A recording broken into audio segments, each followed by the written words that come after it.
In this short video, I'm going to show you how you can access SharePoint online via any web browser on a desktop computer. Firstly, go to office.com.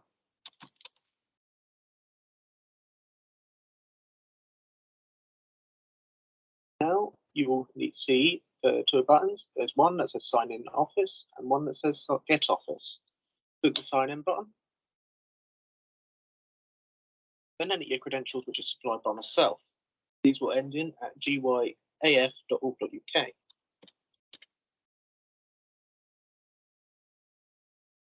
Enter your password. Now you're on the Office 365 dashboard. To access SharePoint, you'll want to go to the 9 dots in the corner, which is on your left of your screen. Then go to All Apps, and then in the search, all of your apps, type in SharePoint, and click on SharePoint.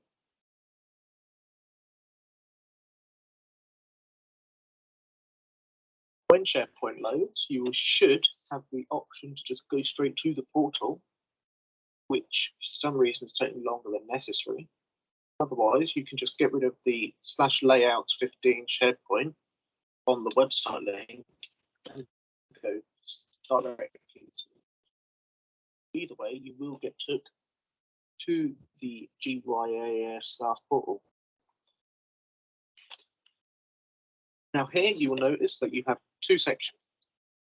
One section is the admin links, which any of you can use. One of them goes to the normal website, one of them goes to the admin portal, one of them goes to the Outlook email, another goes to Microsoft Teams, which is your client where you can share files to one another as a one-to-one, or you can do meetings or calls.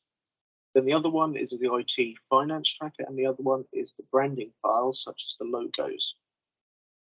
And then underneath in section 2, you've got your shared documents, which we can all add documents to. You've got the administration folder, which admin files goes in, such as the logo files, which this branding button goes to. Then you've got the IT department files. Then you've got the website assets file, which in there has our sponsors and a promotional video, which is for our website. You can actually add files yourself to this, as well as folders. To do that, you can either go in any folder, or you can click on the new button and then add folder, Word document, Excel spreadsheet, PowerPoint presentation, or a survey or a drawing. I'll demo doing a new folder and a new spreadsheet. So you click on folder, you can call this anything you wish as long as it's relevant. So if I call this IT support test, just to keep it relevant, go in your folder and you can actually add files. So if I was to make a Word document, this Word document will actually open up in a new tab. Then you can just type away like you normally would in Word. You may get a privacy option notice, but you can close that. And the best thing about using SharePoint, everything saves online in the cloud. So if I was to type this is a test, that will save. I can name my document as well, call it Word test. I can close it, and it will save. It may not show now, but if I refresh the portal and wait for it to load properly, in IT support test folder, you will notice there will be a Word document called Word test. This applies for spreadsheets, PowerPoint, survey spreadsheets, and Visio drawings.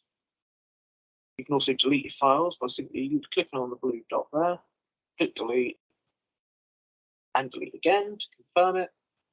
And the same with folders. One other thing I'm going to show you whilst I'm here is on the 9 dots, you have OneDrive. That's your personal folder. So you can actually save anything there, which only you can access unless you share specific items. Portal is shared with anyone within the organization. However, if you go on OneDrive, it's a bit similar to except, like I say, only you can access this. There is a way where you can share files with each other. So if I was to create a folder, I'll call it test share.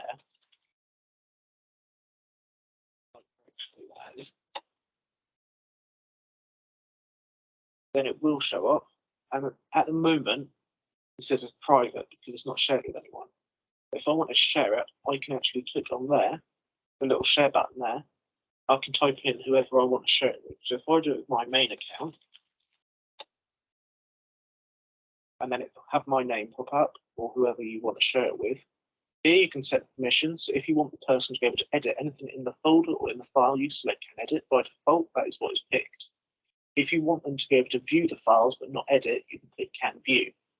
I'll make it so it can view just to show how it works. Then you just click send, and whoever you send it to will receive an email with that link. And to stop sharing files, you literally click on the share button again. When it says shared with, you click on here, and then you can click advanced, and you can revoke that user's permission from that specific thing. You can click on my name, and that should remove it.